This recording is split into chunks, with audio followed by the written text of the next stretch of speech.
This is the Ethanol Report, the industry podcast from the Renewable Fuels Association since 2008. I'm Cindy Zimmerman.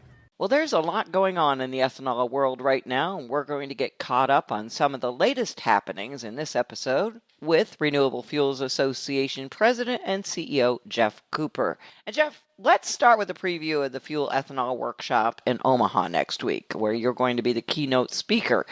What is RFA going to be doing at FEW this year, and what's the message you'll be giving to the ethanol industry? Well, yeah, Cindy, we'll have a large presence at the Fuel Ethanol Workshop again this year, like we always do. And in addition to my keynote, we're going to have 4 other RFA staffers speaking or moderating other sessions on the agenda. So you're going to see a lot of RFA folks around the event next week. We'll also have a prominent presence on the trade show floor, as we always do. And this year, I'm really pleased to say that we will have a brand new model year 2025 flex fuel vehicle in our booth. And that wasn't something that we could have done a year ago. There were no new flex fuel vehicle models available in model year 2024, but General Motors brought several models back this year. And like I said, we're going to have one of those in the booth just to make sure people know about that and remind them that, hey, at least one of the big Detroit automakers is back on board with FFVs. We'll also have a big sign-on letter to the CEO of GM for people to sign on to and express their thanks to General Motors for bringing FFVs back. Of course, Ford and some of the other automakers are going the other direction. They don't have any FFVs available this year. So we wanted to use this opportunity to really get the grassroots of the industry excited about FFVs again and give them a chance to weigh in with the automakers on this. So that's part of what we're going to be doing. As you mentioned, I'll be giving the keynote, and I will be addressing a lot of the current political issues and the current landscape for ethanol and discuss some of the opportunities and threats facing the industry today and in the future.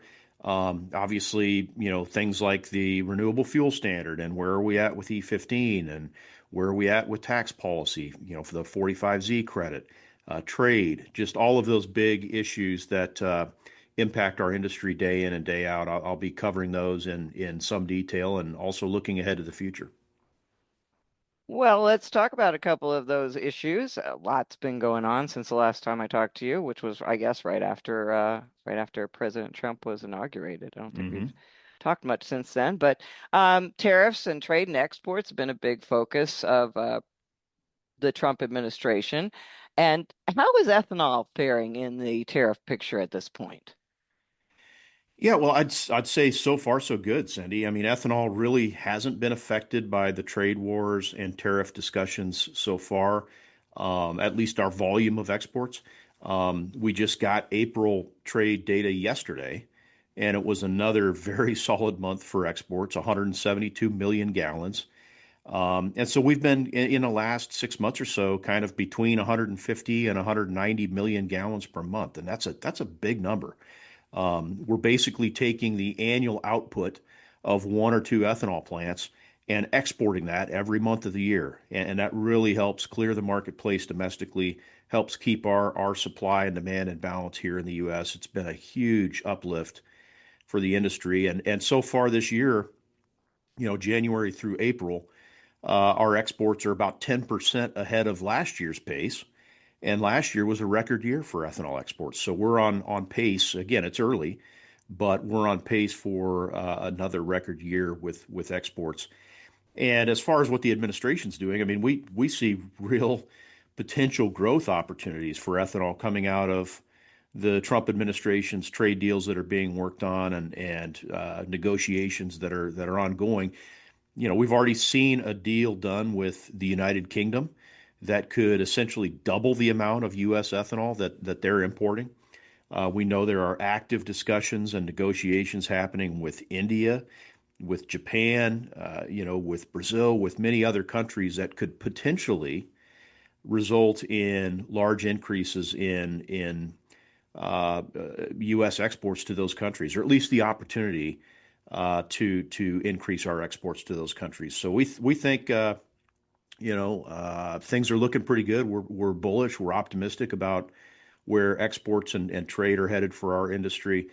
And at the same time, we're really not importing hardly any ethanol because it isn't cost competitive to bring ethanol in from Brazil currently. So things look pretty good on the trade front. We are keeping a very close eye on Canada, and we really need to make sure our governments can come to some long-term agreement that is good for biofuel producers in both countries. Obviously, Canada is our top ethanol export market, has been for many years. We have a great trading relationship with the Canadian ag and biofuel sector, and we don't want to upset that apple cart. So those are some of the things we're watching very closely in the trade space. Well, you mentioned 45Z, and that's in this one big, beautiful bill being considered in the Senate right now, getting a lot of attention. So, what is in that House version that they're considering right now is good for ethanol?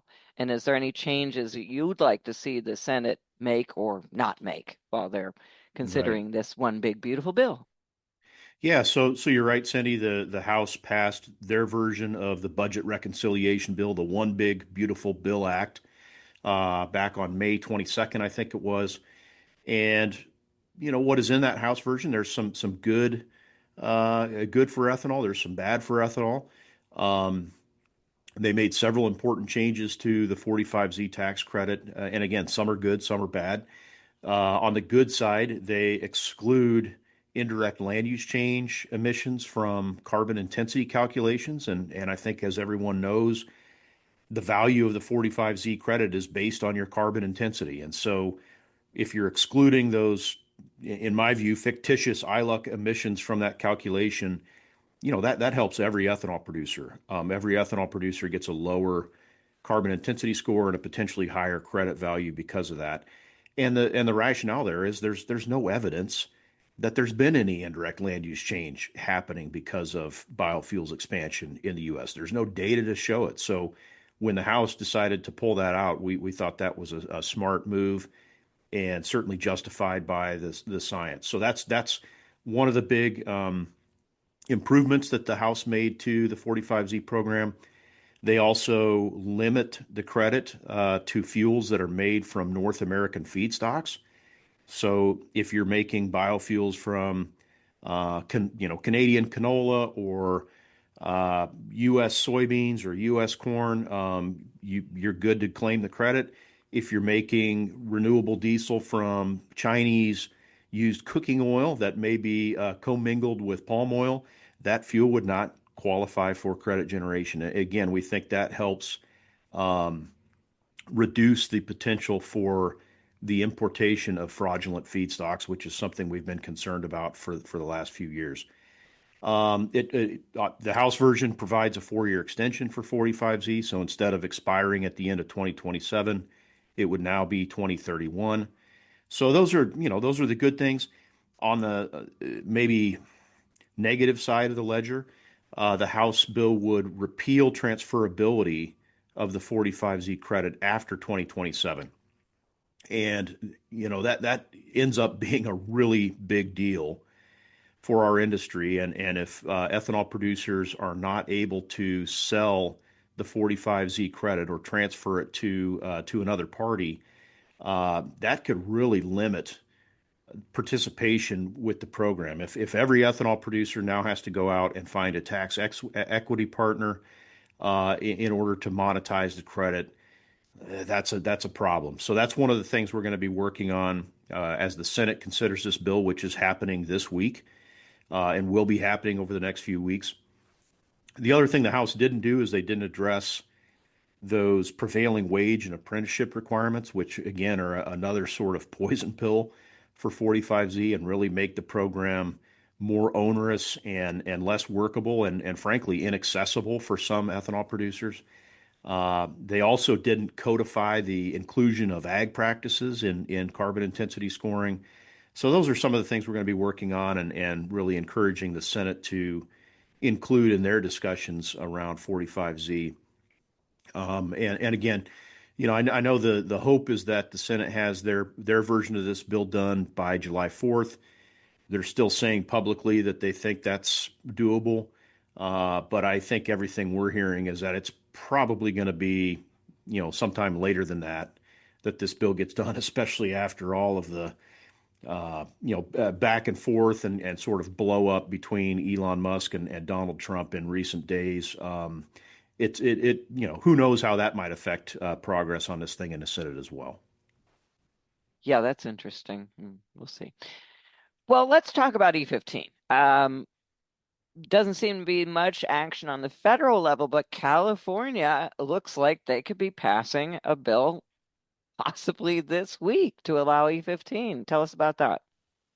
Yeah, that's right, Cindy. This has been happening very quietly in California, but you've got a couple of assembly members, David Alvarez and Heath Flora, bipartisan members, and a group called the Problem Solvers Caucus, uh, which is just a bipartisan caucus that includes both Assembly and Senate members. Some time ago, last year, they looked at this issue, and when they came to the realization that California is the only state in the country that doesn't allow the sale of E15, they've got the highest gas prices in the country. There's studies out there showing that E15 lowers prices. There's real world evidence out there showing E15 lowers prices. So they just, said, hey, what are we doing here? You know, it would be a common sense solution to allow E15 in this state. So they started digging into it and found out that CARB has sort of been slow walking the process to approve E15. It's taking them forever to get E15 through the paces out there. And so these members decided they were going to take the bull by the horns and do something about this and introduce legislation that would immediately deem E15 a legal fuel and immediately make it available as an option for retailers upon passage of this legislation while CARB is finishing up its formal regulatory approval process. And so that legislation passed unanimously out of the Assembly, 65-0 on Wednesday, and now moves to the Senate for consideration. And then the other thing working in our favor is Governor Newsom himself last year encouraged CARB to pick up the pace on their E15 approval process and said very favorable things about the ability of E15 to lower gas prices in the state of California. So the momentum is definitely working in our favor in California. And again, we are very grateful to these members of the Assembly and the Problem Solvers Caucus in particular for picking up this ball and running with it. And again, it just goes to show that when you put a common sense solution on the table, it's got broad appeal. I mean, how many unanimous votes do you see in the California Assembly? Not very many. So it's great progress, and we're looking to keep that going, and very hopeful that bill can get through the Senate and signed by Governor Newsom. We know there are retailers who are ready to go and itching to go on E15 in the state of California. So this is all good news for the industry. I mean, how big could this be? And you said there's retailers ready to go. Is like are like because we've had that problem issue having to put new pumps in and whatever Yeah. to use E15, but California with their E85 pumps can already use E15, right? Well, so the infrastructure that's already in the ground in California is in most cases already deemed compatible and compliant with E15. Their underground storage tanks are all good to go, ready to go. Their dispensers in most cases are ready to handle E15. And the other thing is they don't have the summertime RVP barrier in California. So if this legislation were to pass, you could sell E15 year round in California through most of the existing equipment starting tomorrow. And so it does have the potential to really take off. And again, the price benefit is something that consumers are absolutely going to notice in that marketplace. If they can save 20 or 25 or 30 cents a gallon by using E15, they're going to do it because they're, as you know, facing the highest prices in the country. In terms of the market opportunity for ethanol, they consume about 1.4, 1.5 billion gallons of ethanol currently in the state, but it's all in the form of E10 and a little bit of E85. So, we could see potentially ethanol demand in the state of California going to 2.1, 2.2, 2.3 billion gallons if E15 entirely replaced E10. So, a 700 million gallon demand bump would be just phenomenal for the industry. We know that's not going to happen overnight. You're not going to see that entire market flip from E10 to E15 in a week or in a month, but over several years, you could absolutely see that transition unfold. Wow, that's huge. Let's talk about small refinery exemptions. They've been in the news again. That was a big issue for the ethanol industry with the previous Trump administration. We're now hearing the White House might be considering a plan to get rid of the backlog of SRE requests that they have. What Yeah. exactly is going on there? Well, there are 169 small refinery exemption petitions that are sitting at EPA that have not been decided. Many of those, in fact, most of those, I think 144 of those, are for years that are long in the past, RFS compliance years that have already been closed. 2016 through 2022, compliance has already been achieved. That's kind of ancient history at this point.